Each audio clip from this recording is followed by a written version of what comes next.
I am Samantha Andrews, 30 years old, and a single mother to my beautiful 5-year-old daughter, Emma. Never in a million years did I think my own father would call me the family disgrace at our Thanksgiving dinner before throwing us out into the cold November night.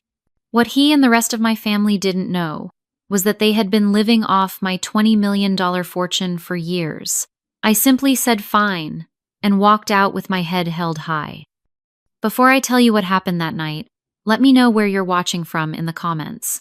If my story resonates with you, please hit subscribe, because what happened next changed everything for me and my daughter. Growing up in the Andrews family meant appearances were everything. Our colonial-style house in an affluent Connecticut neighborhood was always spotless, ready for unexpected visits from my father's business associates or my mother's garden club friends. My father, Richard Andrews, was a banking executive who measured success in dollar signs and social standing. My mother, Eleanor, was the perfect executive wife, immaculately dressed, socially connected, and obsessed with maintaining our family's pristine reputation. From an early age, I learned that approval in our house was conditional. "Stand up straight, Samantha," my mother would whisper harshly at social gatherings. "Your posture makes you look slovenly." My father's criticisms were more direct. "Why can't you get straight, as like your brother Thomas or Jennifer never gave us this much trouble at your age?" Thomas, 2 years older, was the golden child, captain of the debate team Yale-bound, and seemingly perfect in every way. Jennifer, my older sister by 4 years, was the social butterfly who married her college sweetheart Paul right after graduation and quickly produced 2 perfectly timed grandchildren. Then there was me. I was always the odd one out, more interested in computers than cotillions, more fascinated by startups than social status. I did well in school, but preferred coding in my room to attending the country club events my parents valued so highly. Everything changed my senior year of college. I met Jack in my business ethics class. He was charming, ambitious, and for the first time I felt truly seen by someone. 6 months into our relationship, I discovered I was pregnant. When I told Jack, he disappeared, blocked my number, dropped out of our shared classes, and vanished from my life completely. I still remember the phone call to my parents. The silence after I told them lasted 27 seconds. I counted each one as my heart pounded in my chest. "You've always been determined to embarrass this family," my father finally said. "Come home. We'll figure out how to fix this situation." By fix, he meant adoption or abortion. When I made it clear I was keeping my baby, the real punishment began. Cold shoulders at family gatherings, pointed comments about girls who throw away their futures. My mother telling her friends I was taking some time off school for health reasons. Somehow I finished my degree, taking online classes and studying while my baby daughter slept. Those early days were brutally hard. I rented a tiny studio apartment and took freelance coding jobs while juggling childcare. My family provided minimal support, occasional babysitting accompanied by lectures about my poor life choices. What my family didn't know was that during those sleep-deprived nights, I was building something valuable. A startup idea I had been tinkering with since sophomore year was gaining traction. By Emma's first birthday, I had secured seed funding. By her third, my company had been acquired for a sum that still seemed surreal, $20 million after taxes. But I kept this success hidden from my family. I moved into a modest 3-bedroom house, told them I had found a stable job in tech support, and continued to endure their condescension and judgment at every family gathering. I wanted them to accept me and Emma for who we were, not for my bank account. Meanwhile, I quietly became their financial savior. When my father's investments took a hit during the recession, I anonymously covered their mortgage through a shell company. When Thomas's successful business ventures needed capital, mysterious angel investors appeared. When Jennifer needed tuition for her children's exclusive private school scholarships mysteriously materialized. Through it all, Emma grew into a bright, compassionate little girl who somehow remained untouched by the family's subtle cruelty. She loved visiting her grandparents' house, oblivious to their backhanded compliments and the way they compared her to Jennifer's properly raised children. This Thanksgiving, Emma was 5 years old, and I was 30. I had hoped that time might have softened my family's judgment. Emma had been excited for weeks about seeing her cousins and eating her grandmother's famous apple pie. I convinced myself that this year would be different. This year, maybe they would finally see us, really see us, and accept us as we were. I couldn't have been more wrong. Thanksgiving morning dawned bright and cold. Emma bounced on my bed at 6 a.m., her eyes bright with excitement. "Is it time to go to Grandma and Grandpa's house yet?" she asked, her curly blonde hair still tousled from sleep. "Not yet, sweetheart," I smiled, pulling her in for a cuddle. "We have plenty of time to get ready." I had spent weeks preparing for this day. I'd ordered a case of my father's favorite Bordeaux wine, spending more on those bottles than my parents realized I supposedly made in a week. I'd purchased thoughtful gifts for everyone. A handcrafted leather portfolio for my father, a designer scarf for my mother, educational toys for my niece and nephew. After breakfast, I called my mother to confirm our arrival time. Her voice was tight with stress. "We're eating at 4 sharp, Samantha. Your father doesn't like delays." "We'll be there by 2, Mom. Can I bring anything?" A pause. Jennifer's handling the side dishes. "She makes such wonderful sweet potatoes. You just focus on getting yourself and Emma here on time. And please make sure Emma wears something appropriate. Last Christmas, that play dress was a bit much." The play dress had been a beautiful velvet holiday dress that Emma adored. I bit back a retort. "We'll be properly dressed, Mom. See you soon." After hanging up, I took a deep breath before waking Emma up from her nap. We spent the afternoon getting ready, and I helped Emma into the new dress I'd bought her. Navy blue with white trim, conservative enough for my parents, but still pretty enough that Emma felt special wearing it. "You look beautiful, baby," I told her as I braided her hair. "You too, Mommy," she replied, touching the sleeve of my burgundy sweater dress. "Will Uncle Thomas be there? He promised to show me a card trick last time." "Everyone will be there," I assured her. "And we're going to have a wonderful time." The drive to my parents' suburban home took 45 minutes. It was a stately colonial with perfect landscaping and a circular driveway where my father insisted all cars be parked in order of arrival with his Mercedes, always positioned prominently by the front steps. What my family didn't know was that I had been making their mortgage payments for the past 3 years after my father's investment portfolio took a devastating hit. The house they took such pride in would have been foreclosed on without my anonymous intervention. We arrived at 1:45, 15 minutes early. Emma clutched her small gift bags for her grandparents as we walked to the door. I balanced the wine case and my own packages, taking a steadying breath before ringing the doorbell. My sister Jennifer answered her perfect bob swinging as she gave me an appraising once over. "You're early," she said, not quite hiding her annoyance. She turned to Emma with a manufactured smile. "Hello, Emma. The children are in the playroom. Try not to mess up your dress before dinner, okay?" No hug, no warm welcome. I felt Emma press against my leg, suddenly shy. "Go on, sweetheart," I encouraged her. "Go find your cousins." As Emma reluctantly headed toward the playroom, Jennifer turned back to me. "Mom's finishing the table settings, and Dad and Paul are watching football with Aiden and Zoe." Jennifer's children, ages 7 and 9, were apparently enjoying privileges Emma wasn't included in. My brother Thomas emerged from the kitchen, drink in hand. At 32, he had our father's tall build and authoritative presence.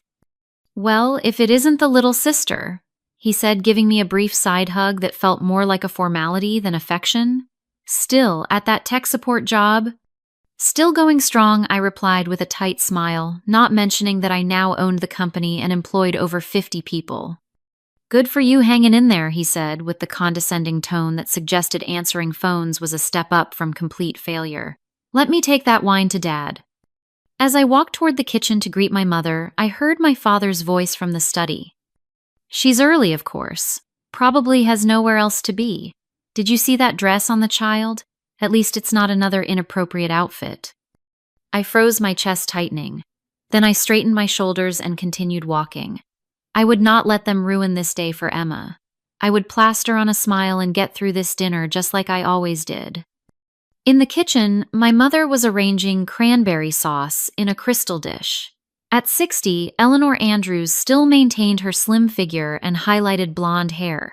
She looked up when I entered. "Samantha, you're early." The same greeting, the same cool tone. "Hi, Mom. Happy Thanksgiving." I set down the packages I was carrying and moved to kiss her cheek. She allowed it, her body stiff.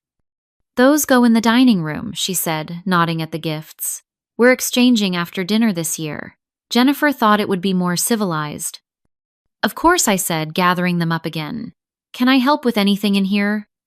"Jennifer and I have it under control. Why don't you go check on Emma, make sure she's not disturbing Aiden and Zoe's game time?" I nodded, and left the familiar disappointment settling in my stomach. Still, I reminded myself this was just the beginning of the evening. Things could improve. I just needed to stay positive and keep Emma's spirits up. In the hallway, I overheard Jennifer and my father talking in hushed tones. "She's wearing a nice dress," at least Jennifer was saying, though God knows how she afforded it on her salary. "Probably maxing out credit cards again," my father replied. "Some people never learn financial responsibility." I hurried past, pretending not to hear, my cheeks burning with the irony of his statement. The man whose mortgage I secretly paid was lecturing about financial responsibility. By the time I reached the playroom, I had composed myself. I found Emma sitting alone in the corner, flipping through a picture book, while her cousins played a video game, deliberately excluding her. "Hey, sweetheart," I said brightly. "Having fun?" Her small smile didn't reach her eyes. "Aiden says I'm too little to play their game." My heart ached, but I kept my voice upbeat. "Well, why don't we go see if Grandma needs help in the kitchen? I bet she'd love to show you how to fold the napkins into those fancy shapes you like." As we walked hand in hand back toward the kitchen, I made a silent promise to Emma. No matter what happened tonight, I would protect her from understanding the true nature of our family's treatment. She deserved to believe in the warmth and acceptance that should come with family, even if the reality fell painfully short. At precisely 4 o'clock, my mother rang the small silver bell that had been a wedding gift from her own mother. The sound cut through the house, summoning everyone to the dining room. Emma squeezed my hand as we made our way to the elaborately set table. The seating arrangement was immediately apparent and telling. My father sat at the head of the table with my mother at the opposite end. Thomas and Jennifer, along with their spouses and children, occupied the middle seats, the positions of honor. Emma and I were placed at the very end beside my mother, but as far from my father as possible, as if our perceived failures might be contagious. "Everyone take your assigned seats," my father announced, though no place cards were necessary. We all knew our rank in the family hierarchy. Emma climbed into her chair, her feet dangling above the floor. No one had thought to provide a booster seat, though one sat unused in the corner from when Jennifer's children were younger. "Samantha, make sure Emma doesn't spill anything on the tablecloth," my mother said. "It's Belgian lace." "She'll be careful," I assured her, placing a napkin across Emma's lap. I gave my daughter an encouraging smile, which she returned uncertainly. My father stood to carve the turkey, his annual performance. He wore a crisp white shirt and tie, even for a family dinner. His silver hair perfectly combed his posture ramrod straight despite being in his mid-60s. Before we begin, he announced, crystal glass in hand, "I'd like to propose a toast to our family and all our blessings this year." He proceeded to methodically list each family member's achievements. To Thomas, whose financial consulting firm landed the Westbrook account last month. To Jennifer, whose charity gala raised over $50,000 for the Children's Hospital. To Paul, who made partner at his law firm. To Aiden, who made the travel soccer team. And Zoe, who received the citizenship award at school. He paused his gaze deliberately, skipping over Emma and me. And to Eleanor, whose tireless dedication makes these family gatherings possible. The omission hung in the air, obvious and intentional. Emma looked up at me, confusion in her eyes. "What about us, Mommy?" she whispered too loudly in the sudden silence. Jennifer's husband, Paul, chuckled. "Out of the mouths of babes," he said, his tone, making it clear he found Emma's question inappropriate rather than innocent. "Well," my father said with a tight smile, I suppose we can acknowledge Samantha's persistence in her current position. Consistency has its merits. The backhanded compliment stung, but I smiled for Emma's sake. Thank you, Dad. Emma and I have had a good year. And what grade are you in now, Emily? My mother asked, getting my daughter's name wrong, as she sometimes did. I'm Emma, Grandma, my daughter corrected politely. I'm in kindergarten. My teacher says I'm reading at a second grade level. My mother replied noncommittally. Aiden was reading at a third grade level at your age, wasn't he, Jennifer? And so it went. Every conversation circled back to the accomplishments of Thomas or Jennifer or their children. When I mentioned Emma's talent for drawing, Jennifer immediately pulled out her phone to show everyone Zoe's artwork that had been displayed in the school lobby. When I tried to discuss a book I'd recently enjoyed, Thomas interrupted to talk about a financial article he'd been quoted in. The food was passed around with the best portions pointedly served to everyone but Emma and me. My father's comments grew increasingly sharp as he worked his way through his second glass of the expensive Bordeaux I'd brought. So Samantha, he said during a lull in the conversation, have you given any thought to providing Emma with a proper father figure? A child needs stability, you know. I set down my fork carefully. Emma has stability. We have a lovely home, a good routine, and plenty of love. But not a man in the house, he pressed. How is she supposed to learn proper family values? Before I could respond, Jennifer jumped in. Speaking of family values, she said with a meaningful glance at her husband, Paul and I have an announcement. All attention immediately shifted to my sister, who placed her hand on her still flat stomach. We're expecting baby number 3 will be joining us next June. The table erupted in excitement. My mother actually clapped her hands together in delight. My father stood up again to propose another toast. Emma looked at me, clearly sensing the stark difference between the reception of Jennifer's news and the cool acknowledgement of our existence. That's wonderful news, I said sincerely, because despite everything, I didn't begrudge my sister, her happiness, or her growing family. Congratulations, Jennifer and Paul. Thank you, Jennifer said, barely glancing my way before turning to our mother. We're thinking of converting the guest room into a nursery. I was hoping you could help with the design, Mom. Of course. Oh, this is just wonderful news. Another grandchild. My mother beamed, pointedly not mentioning that Emma was also her grandchild. As dessert was being served, Thomas cleared his throat. Since we're sharing good news, I have an announcement as well. Henderson Financial has offered me a directorship. It comes with a significant salary increase and stock options. Another round of effusive congratulations followed. My father actually teared up, something I'd never seen him do for any accomplishment of mine. This calls for the good scotch, he declared, rising, to retrieve his prized bottle from the cabinet. While he was gone, Emma tugged at my sleeve. Mommy, can I tell everyone about my art prize at school? Of course, sweetheart, I said, giving her an encouraging nod. Emma sat up straight. I got a blue ribbon for my painting at school, she announced proudly. It's going to be in the winter art show. There was a moment of awkward silence before my mother said, That's nice, dear. Jennifer, tell me more about your plans for the nursery. Emma's face fell, and I felt a surge of protective anger. Actually, I said, my voice stronger than I intended. Emma's achievement is quite special. Only 3 students in the entire elementary school were selected for the district showcase. Well, not everyone can afford private school art programs, Jennifer said with a dismissive wave. I'm sure the public school standards are different. Emma attends Westfield Academy.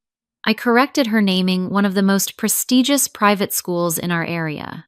What my family didn't know was that I served on the board of trustees and had endowed a scholarship program there. Westfield? My mother looked surprised. How can you possibly afford that on your salary? I manage my money carefully, I said simply. Must be those child support payments from the absent father, my father remarked, as he returned with his scotch. At least he's good for something. Actually, Jack has never paid a penny in child support, I said, my voice tight. Emma's education is entirely my responsibility, and I'm proud to provide it for her. An uncomfortable silence fell over the table, broken by Aiden reaching across to grab a cookie. His elbow knocked against a crystal bowl, sending it toppling toward Emma's lap. She jerked back instinctively, and the bowl crashed to the floor, shattering into dozens of pieces. Emma Jennifer exclaimed, "Look what you've done!" "It wasn't me," Emma said in a small voice. Aiden bumped it. "Don't blame my son for your clumsiness," Jennifer snapped. I opened my mouth to defend Emma, but my father's voice cut through the room like ice. "That was your grandmother's crystal, Samantha. A family heirloom. This is exactly why we can't have nice things around your child." "Did Emma, didn't I?" began. "I saw what happened," he interrupted. "Your daughter jerked her arm and knocked it over. Just like you always were, careless and then quick to blame others." Emma's eyes filled with tears. "I'm sorry, Grandpa, I didn't mean to." "Of course you didn't," my mother said with a sigh. "But intentions don't fix broken heirlooms, do they?" I felt something shift inside me. The careful facade I'd maintained for years began to crack as I watched my daughter shrink into herself, accepting blame for something she hadn't done. The shattered crystal seemed to break something in my father as well. He stood abruptly, his face flushed with anger and too much scotch. "This is exactly what I'm talking about," he said, his voice rising. "No discipline, no respect for family traditions or property." He pointed at Emma, who was trying not to cry. "This is what happens when children are raised in broken homes without proper values." "Dad," I said, keeping my voice deliberately calm. "It was an accident, and it wasn't Emma's fault. Accidents happen in homes with all kinds of family structures." He turned his anger fully toward me. "Don't you dare lecture me about family structures, Samantha. You who couldn't even maintain a relationship with your child's father. You who got pregnant out of wedlock and refused to correct your mistake." "Emma is not a mistake," I said, feeling a dangerous calm settle over me. "Look at you," he continued, as if I hadn't spoken. 30 years old, no husband, no real career, living off who knows what income in that shabby house of yours, sending your child to a school you can't afford, probably drowning in debt, just like you always were irresponsible with money. Thomas shifted uncomfortably. "Dad, maybe this isn't the time." "No, I'm tired of tiptoeing around this," my father interrupted. "I'm tired of pretending at every family gathering. Your sister is a disgrace to this family, Thomas. Always has been. Headstrong, rebellious, refusing to follow the path we set out for her." "Richard," my mother said weakly, but he waved her off. "Do you know what my colleagues say? They ask about Thomas's business, about Jennifer's charity work, and then they get this look, this pitying look, when they remember I have another daughter, the single mother, the family embarrassment." Each word hit like a physical blow, but I remained outwardly composed, even as I felt Emma trembling beside me. "And now," he continued, gesturing at the broken crystal, "she's raising her daughter to be just as careless, just as disrespectful of family traditions." "That's enough," I said quietly. "Is it?" He turned to face me fully. "Is it enough, Samantha? Because I've had enough. Enough of your sullen presence at family gatherings. Enough of watching you raise that child without proper guidance. Enough of the embarrassment you bring to our family name." Jennifer, apparently emboldened by our father's tirade, joined in. "You've always thought you were special, Sam. Always thought the rules didn't apply to you. But look at where that got you. A dead-end job, no husband, struggling to give your daughter what our children have naturally." "A proper home," my father continued. "That's what children need. Two parents' stability values. Not whatever it is you're providing in that little house of yours." Emma was openly crying now, silent tears streaming down her face. I put my arm around her shoulders and stood up. "We're leaving," I said calmly. "Running away, just like always," my father sneered. "Can't face the truth, can you?" "The truth is that you've never accepted Emma or me for who we are," I said. "And I'm done letting you make us feel small." My father's face turned an alarming shade of red. "You want to know who made you small, Samantha? You did.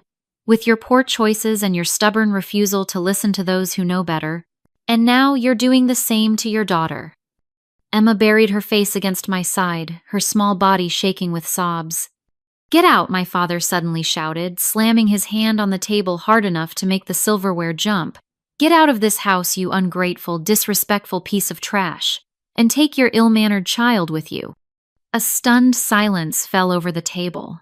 Even Jennifer looked shocked at our father's outburst. Richard, my mother, said faintly, "It's Thanksgiving." "I don't care what day it is," he spat. "I want her out of my house. The family disgrace. That's what you are, Samantha. A disgrace to the Andrews name." I looked around the table at the faces of my family members. My mother pale and silent. Thomas uncomfortable but unwilling to intervene. Jennifer a mixture of shock and smug satisfaction on her face. Her husband Paul staring at his plate. Even the children were frozen in place, witnessing the explosion of years of simmering resentment.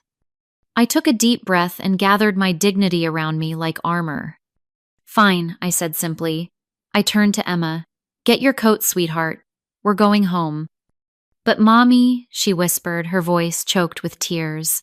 "What about Grandma's pie?" "There will be other pies," I promised her, my heart breaking at her innocent concern amid such cruelty. "That's right, run away," my father called after us as I led Emma to the foyer. "That's all you know how to do." I helped Emma into her coat and collected our purse and car keys. My hands were steady, despite the storm of emotions inside me. As we reached the front door, I turned to face my family who had followed us into the hallway. "You know," I said quietly, "for years I've wanted nothing more than your approval, your acceptance. I wanted Emma to have the family I thought I had growing up, but now I see that was an illusion. This isn't a family. It's a hierarchy of judgment and conditional love." "How dare you," my father began, but I held up my hand and to my surprise he fell silent. "Emma and I deserve better than this. We deserve love that doesn't come with stipulations and criticism. Thank you for making that so abundantly clear today." I opened the door and guided Emma outside into the cold November evening. I could hear my father still shouting behind us, but his words no longer had the power to wound me. In the car, Emma's tears fell freely. "Why does Grandpa hate us, Mommy?" "He doesn't hate us, sweetheart," I said, starting the engine. "He just doesn't understand us. And that's not our problem anymore." As we drove away from the house I'd been secretly keeping from foreclosure, I made a decision that would change all our lives forever. It was time to stop hiding my success, time to stop enabling their cruelty, time to build a life based on genuine connections rather than familial obligation. We checked into a luxury hotel that night. I ordered room service, a Thanksgiving feast just for the two of us, and we ate ice cream sundaes in fluffy hotel robes while watching animated movies.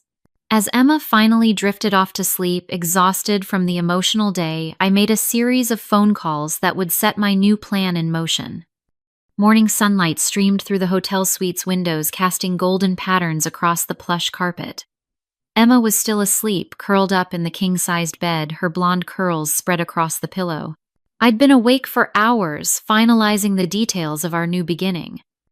My phone buzzed with an incoming call from Diane, my executive assistant, a fact my family didn't know, believing she was just my friend on the rare occasions they'd met her.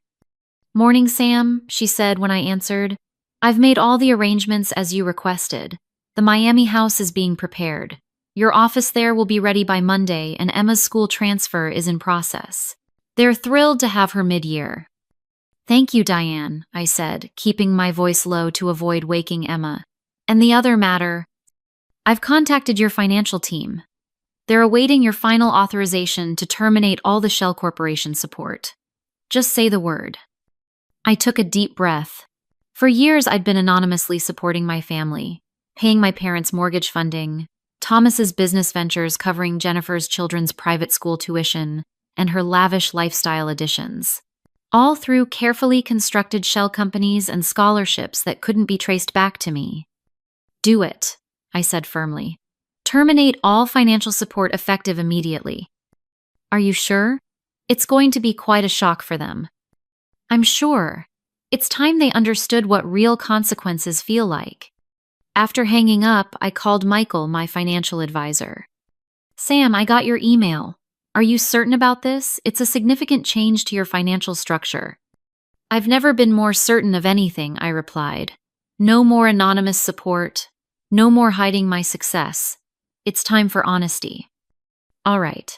I'll dissolve the shell corporations and redirect those funds into your foundation account instead. Your family will start receiving notices about overdue payments within days. Thank you, Michael.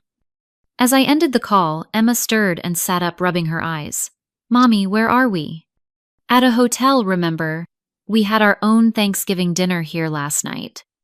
Her face clouded as memories of the previous evening returned. Are we going home now? I sat beside her on the bed and took her small hands in mine. Actually, I was thinking we might have a new adventure. How would you feel about moving to our house in Miami, the one right by the beach that we visited last spring? Her eyes widened. The one with the swimming pool and the big palm trees. That's the one. But what about school? And your work? There's a wonderful school in Miami that would love to have you. And I can work from anywhere. That's one of the perks of being the boss. She tilted her head. You're the boss, I thought. You helped people with computer problems. I smiled, realizing how much I'd hidden from everyone, even my own daughter in some ways. I do help people with computer problems, but I actually own the company. I'm the person in charge of everyone.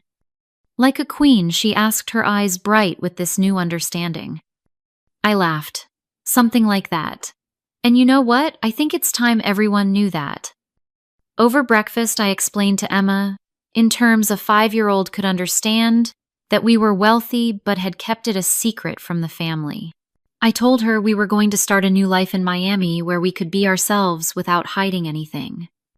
Will we ever see Grandma and Grandpa again? She asked carefully, spreading jam on her toast. That will be up to them, I answered honestly. But first they need to learn how to be kind and respectful to both of us. We checked out of the hotel and drove home to pack our essentials. The movers would handle the rest in the coming days. By that evening, we were on a private flight to Miami, leaving behind the cold Connecticut November for the warm Florida sunshine. Our Miami beach house was a contemporary masterpiece of glass and white stone with panoramic ocean views and a sprawling infinity pool. Emma ran through the spacious rooms, exclaiming over the view from her new bedroom and the playroom I'd had designed specifically for her. This is really our house, she asked in wonder. Really and truly, I confirmed. And now we don't have to pretend it isn't. The first week in Miami was healing for both of us. We swam in the ocean, explored our new neighborhood, visited Emma's new school, and began to feel the weight of years of judgment and pretense lifting from our shoulders. Then the calls began. First from Thomas, his voice uncharacteristically panicked. Sam, something weird is happening. The angel investors in my business suddenly pulled out, all of them, on the same day. Did you hear anything about a market shift? No, I said calmly, but I'm sure a successful businessman like you has contingency plans. Next was Jennifer, her voice tight with controlled fury. Samantha, did you know Aiden and Zoe's school just called to say their scholarships have been revoked in the middle of the academic year? Something about the foundation that provided them dissolving unexpectedly. It's got to be a mistake. How unfortunate, I replied. I hope you and Paul can figure something out. My mother called 3 days later, her voice trembling. Samantha, something terrible has happened. We've received a foreclosure notice on the house. Your father's beside himself. He says it must be a bank error, but they're insisting we haven't made a mortgage payment in months. That sounds stressful, Mom. Have you called a financial advisor? We can't afford a financial advisor right now, Samantha. We might lose our home. The home you grew up in. Don't you care? I care about a lot of things, Mom. Like how people treat my daughter. There was a telling silence on the other end of the line. Finally, a week after Thanksgiving, came the call I'd been waiting for. My father, his voice stripped of its usual authority, almost unrecognizable in its desperation. Samantha, he said without preamble, something's very wrong. The bank says we haven't been making mortgage payments, but the statements have shown them paid. Thomas's business is collapsing. Jennifer says the children's school tuition suddenly came due all at once. It's like someone is systematically destroying this family. That sounds serious. I said, watching Emma draw pictures on our beachfront terrace. Have you considered that maybe the financial foundation of your lives wasn't what you thought it was? What are you talking about? He demanded, a hint of his old temper returning. Dad, where do you think the money has been coming from all these years? After your investments tanked in the recession, after Thomas's first 3 business ventures failed, after Jennifer and Paul started living well beyond Paul's law firm's salary. What do you know about any of this? His voice had gone very quiet. I know everything about it because I'm the one who's been paying for all of it. For years. That's impossible. You work in tech support. I own Stratasoft, the company that acquired TechFusion for $20 million 3 years ago. I'm the CEO and majority shareholder. The silence that followed was so complete I could hear his breathing. That's not possible, he finally said, but his voice lacked conviction. The mortgage payments on your house have been coming from a shell corporation called Andrews Heritage Holdings. I created it to anonymously support you and Mom after the recession. Thomas's angel investors. That was me. Jennifer's children's scholarships, my educational foundation, the family vacations, the new cars, the country club memberships, all me. Why? He started, then cleared his throat. Why would you hide this from us? Because I wanted you to accept me and Emma for who we are, not what I could give you. I wanted authentic relationships, not financial ones. But I've realized that was never going to happen. Samantha, if what you're saying is true, you need to restart these payments immediately. Your mother and I are about to lose our home. Your brother's business is collapsing. Your sister's children... My sister's children will be fine attending public school, just like the family Disgrace, and her daughter would have been fine in your eyes. The bitterness I'd kept contained for years edged into my voice. You called me trash, Dad. You threw your own granddaughter out into the cold on Thanksgiving. Actions have consequences.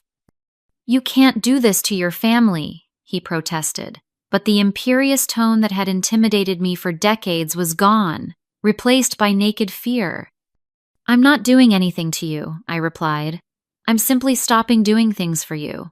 There's a difference. What do you want? An apology? Fine, I apologize for what I said. I was upset about the crystal.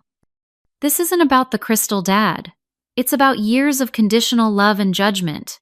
It's about teaching Emma that she deserves respect, not criticism. It's about finally being honest about who I am and what I've accomplished, despite your constant message that I was a failure. I could hear him struggling to process this seismic shift in our family dynamic. His voice, when he spoke again, was subdued in a way I'd never heard before. Where are you? We need to talk about this in person. Emma and I have moved to Miami. We're starting fresh where we can be ourselves without judgment.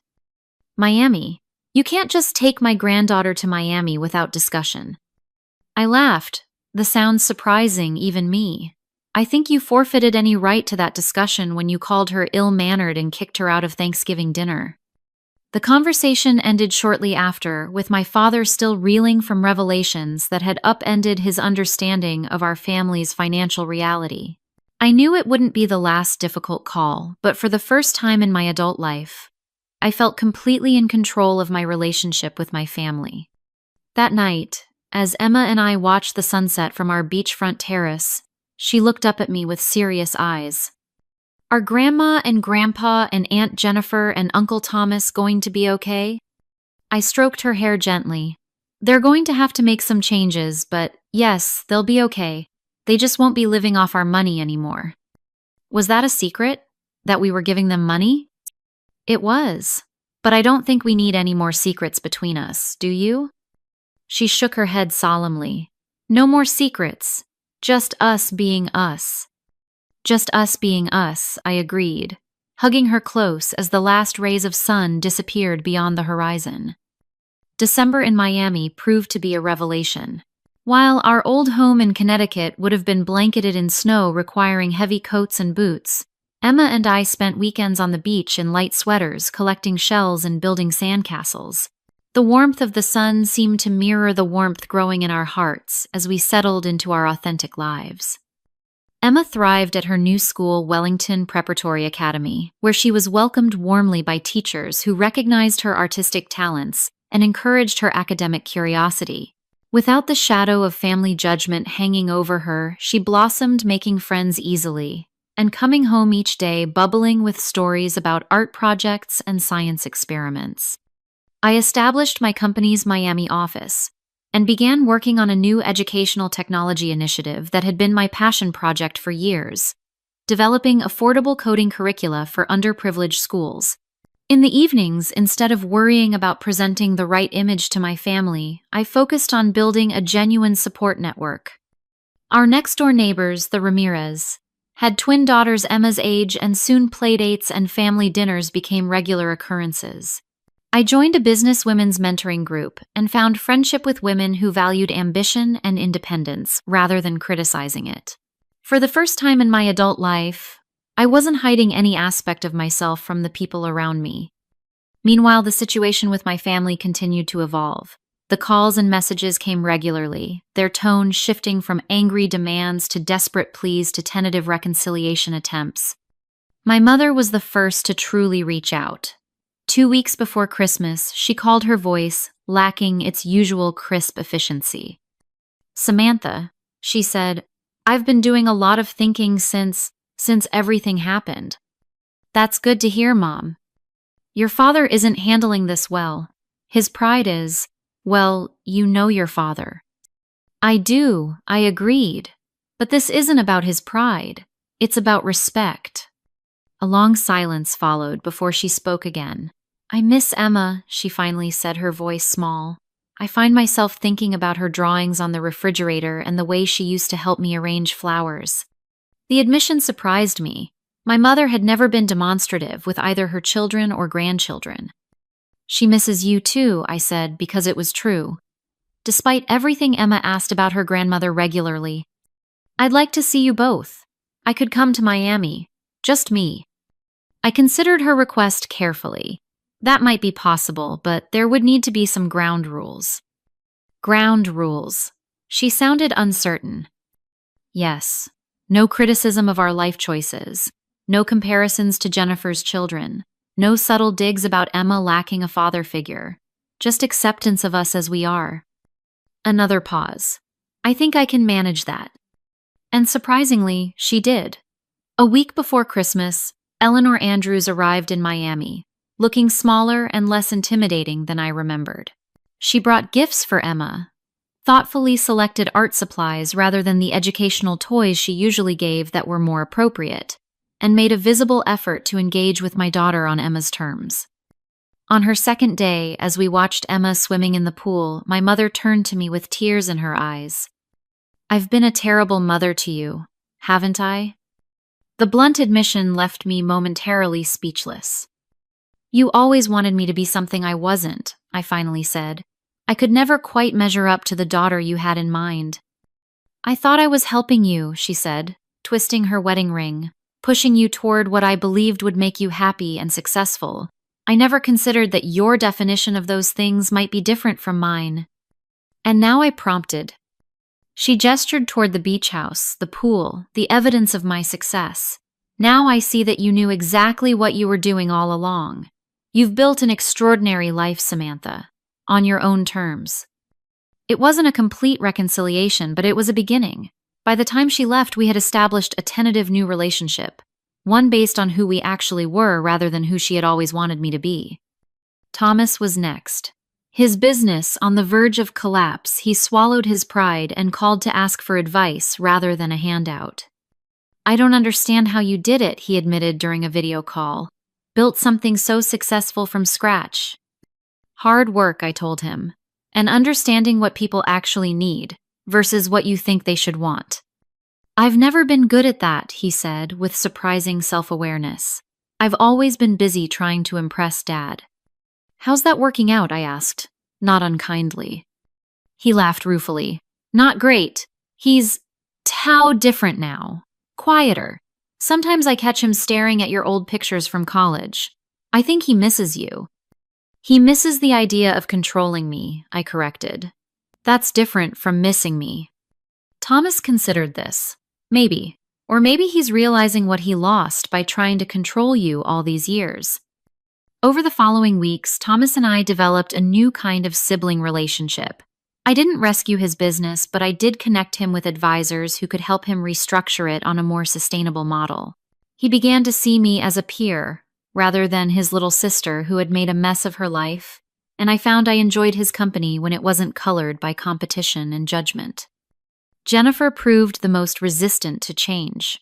When she finally called, her voice was tight with barely controlled anger. "Do you have any idea what you've done? Aiden and Zoe had to leave their school mid-year. Do you know how traumatic that is for children?"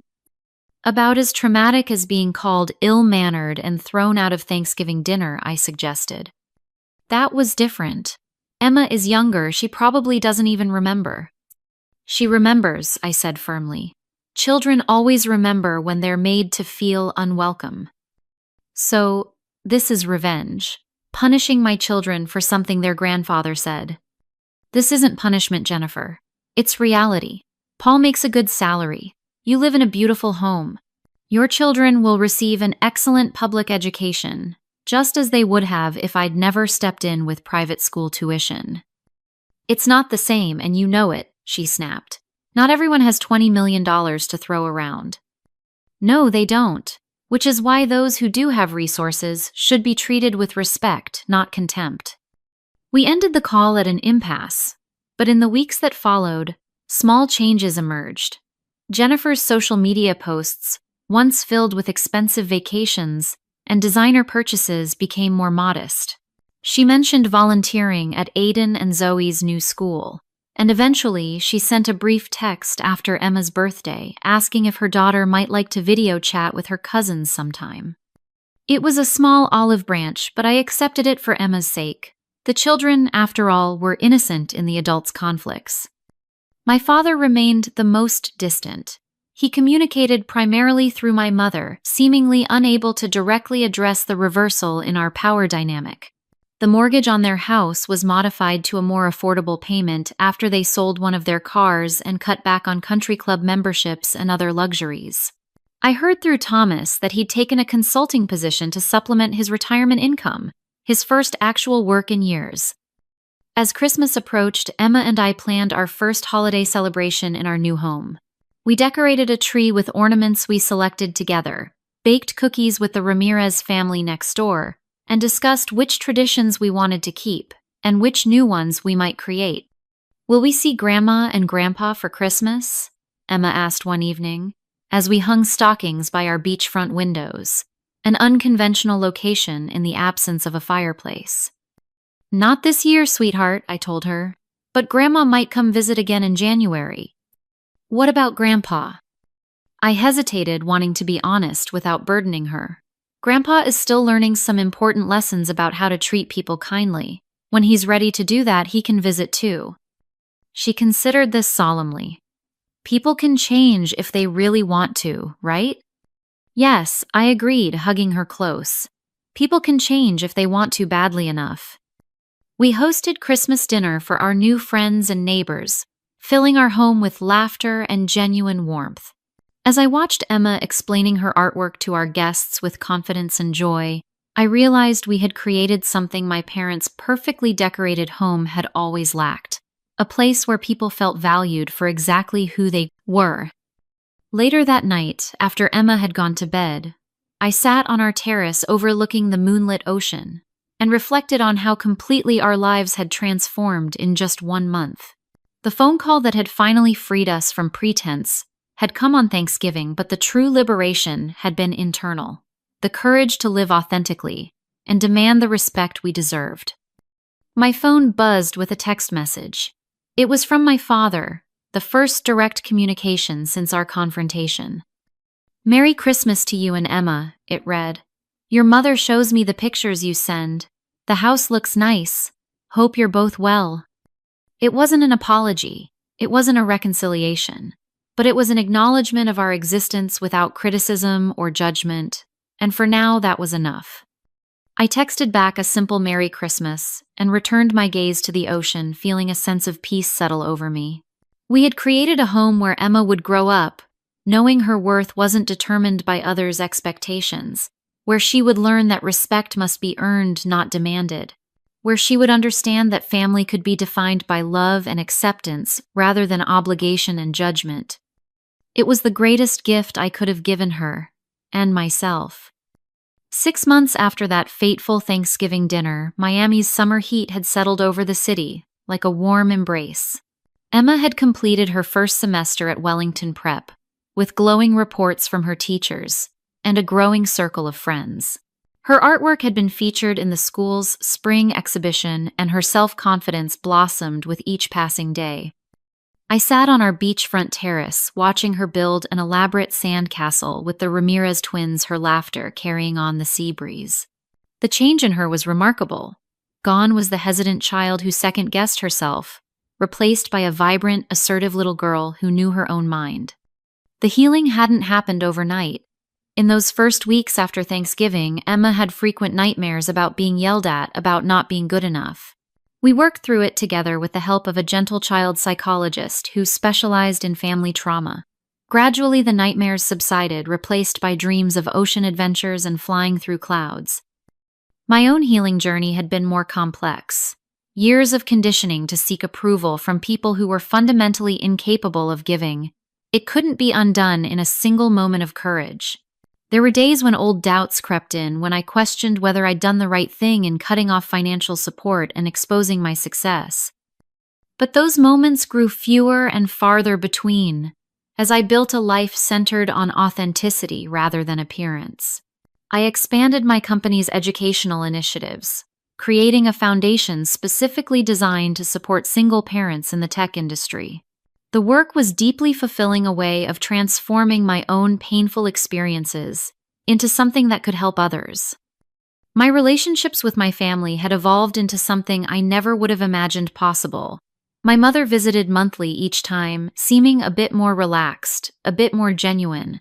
During her last visit, she'd actually kicked off her shoes to walk barefoot on the beach with Emma, something the Eleanor Andrews I grew up with would never have done in public.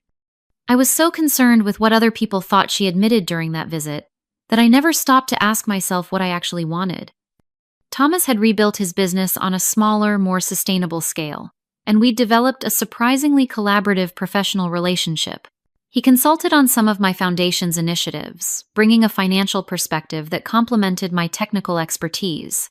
For the first time in our lives, we worked as partners rather than competitors. Jennifer remained the most distant, but even she had begun to thaw. After initial resentment about her children's changed circumstances, she'd eventually acknowledged that they were adapting well to their new school.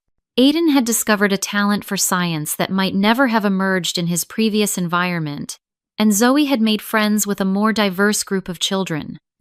"I still think you could have warned us," she said during one of our infrequent phone calls, "but I suppose we wouldn't have listened anyway." And then there was my father. Richard Andrews had been the last to reach out meaningfully, his pride a formidable barrier to reconciliation. But life has a way of putting things in perspective, and in his case it came in the form of a minor heart attack in April, a warning event as his doctor called it. I'd flown to Connecticut, immediately sitting in the hospital waiting room with my mother while he underwent tests. When I finally saw him propped up in the hospital bed, looking smaller and more vulnerable than I'd ever seen him, something shifted between us. "You came," he said, surprise evident in his voice. "Of course I came. You're still my father." He was quiet for a long moment, the machines beeping softly in the background.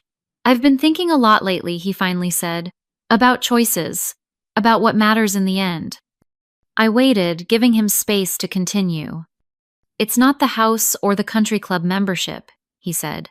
"When you're lying in a hospital bed thinking you might die, none of that matters at all." "What does matter?" I asked gently. His eyes, so like my own, met mine directly. Family, but not the way I defined it. Not appearances or achievements or following some prescribed path. Just knowing there are people who care if you live or die. It wasn't exactly an apology, but coming from Richard Andrews, it was revolutionary. In the weeks that followed as he recovered and made the lifestyle changes, his doctor recommended we began rebuilding our relationship one careful conversation at a time.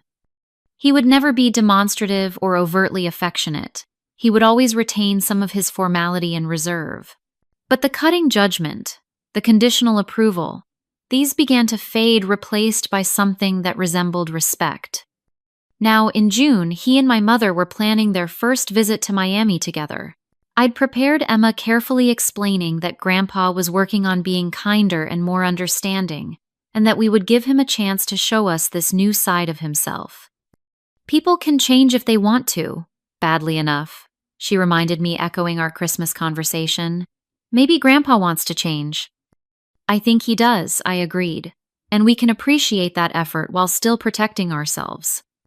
That was perhaps the most profound lesson I'd learned through this journey, that forgiveness didn't require vulnerability, that boundaries weren't punishment but protection, that love could exist, alongside clear expectations, of respect. I'd created a foundation called New Beginnings that provided resources, mentorship, and community for single parents. Through this work, I'd met dozens of women and men who shared similar stories of family judgment and rejection.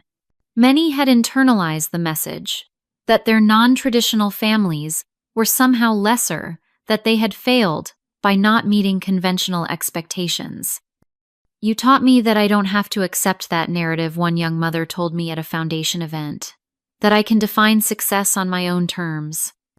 Hearing my own journey reflected back to me through the experiences of others reinforced the universal nature of our human need for acceptance and our right to define family in ways that nurture rather than diminish us. Emma and I had created our own definition of family, one that included her grandparents and aunt and uncle to varying degrees, but also encompassed our neighbors, my colleagues, her friends, and the community we'd built around us. It was a family defined by mutual respect and genuine care rather than obligation or biology alone. As the sun began to set over the ocean, painting the sky in brilliant oranges and pinks, I called Emma in from her sandcastle building. The Ramirez family was coming over for a barbecue, and we needed to prepare. "Mom," she said as we walked hand in hand back to the house, "are you happy we moved here?" I looked down at her sunlit face, so open and trusting, and felt a surge of gratitude for the journey that had brought us to this place of peace. "Incredibly happy," I told her. "Are you?" She nodded enthusiastically. "I like being able to just be me. And I like that you're just you, too."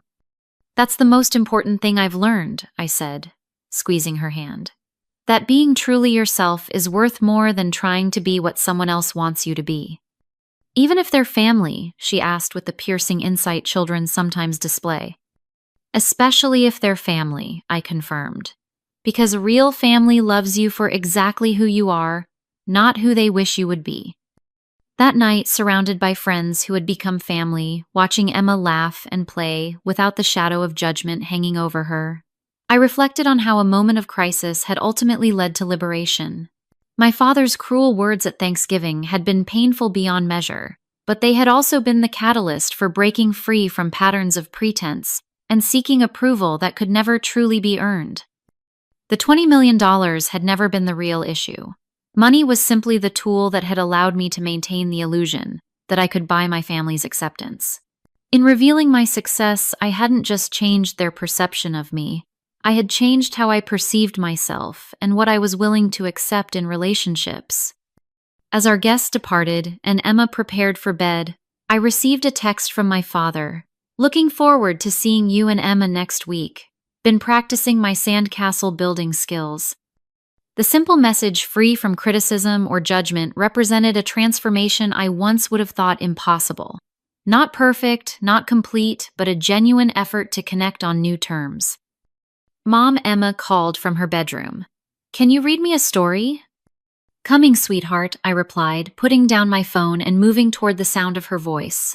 Toward the future we were building together, one authentic moment at a time. Have you ever had to set boundaries with family members who didn't respect your choices? I'd love to hear your experiences in the comments below. If this story resonated with you, please hit that like button and subscribe to hear more stories of personal growth and transformation. And if you know someone who might need to hear this message about standing up for themselves and their children, share this video with them. Remember, you deserve respect just as you are, and sometimes the most loving thing you can do for yourself is to require it. Thank you for listening to my story, and I wish you the courage to live authentically in your own life.